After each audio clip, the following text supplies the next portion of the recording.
गुणाकाशवासं भजेऽहम् निराकारमोकारमूलं तुरीयं गिराज्ञानगोतीतमीशं गिरीशं करालं महाकालकालं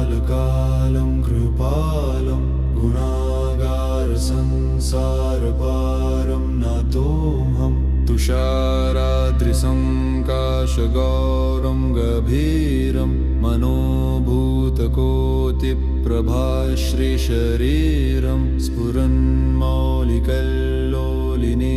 चारुगङ्गालसद्भालबालेन्दुकण्ठे भुजङ्गा चलत्कुण्डलं भ्रूसुनेत्रं विशालं प्रसन्नाननं नीलकण्ठं दयालं मृगाधीशचर्माम्बरं मुण्डमालं प्रियं शङ्करं सर्वनाथं भजामि प्रचण्डं प्रकृष्टं प्रगल्भं परेशम् अखण्डम् अजम्भानुकोटिप्रकाशं त्रयशूलनिर्मूलनं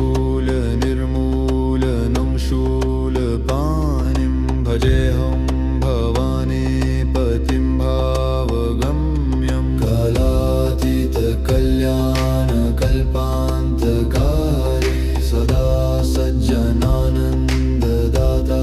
पुरारी चिदानन्दसन्दोहमोहापहारी प्रसीद प्रसीद प्रभो मन्मथारी न यावत् उमानाथपादारविन्दं भजन्ति ह लोके परेवानराणां न तावत् सुखं शान्तिसन्तापनाशं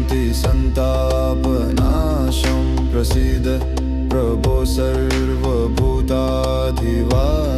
न जानामि योगं जपं नैव पूजां नतोऽहं सदा सर्वदा शम्भुतुभ्यं जराजन्म दुःखौघतातप्यमानं प्रभो पाहि आपन्नमामीश शम्भो रुद्राष्टकमिदं प्रोक्तं विप्रेण हरतोषये ये पठन्ति नरा भक्त्या तेषां शम्भुः प्रसीदति नमामीशमीशाननिर्वाणरूपं विभुं व्यापकं ब्रह्मवेदस्वरूपं निजं निर्गुणं निर्विकल्पं निरीहं चिदाकाशमाकाशवासं भजेऽहं निराकारमोकारमूलं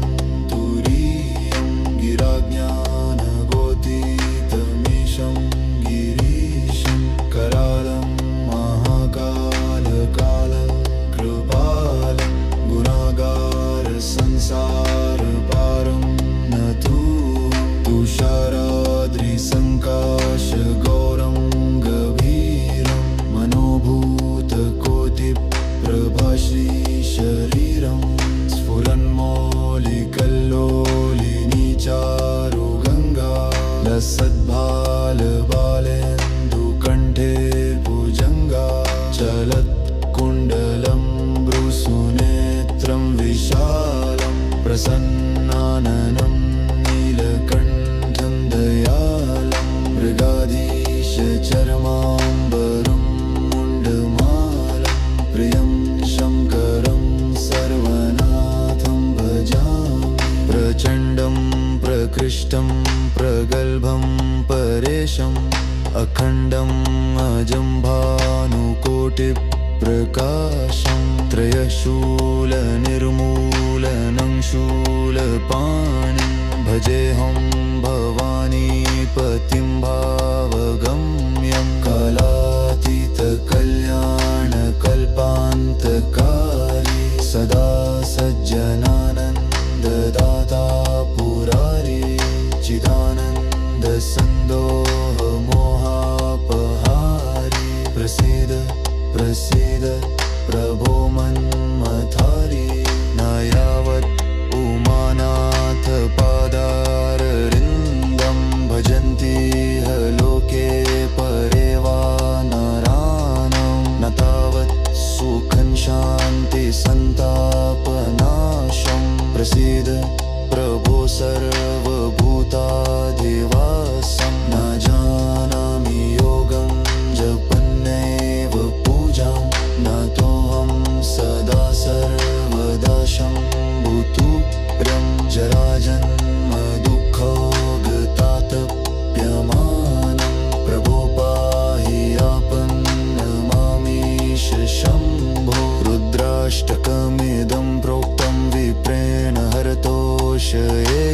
पठन्ति नरा भक्त्या तेषां शम्भु प्रसीदति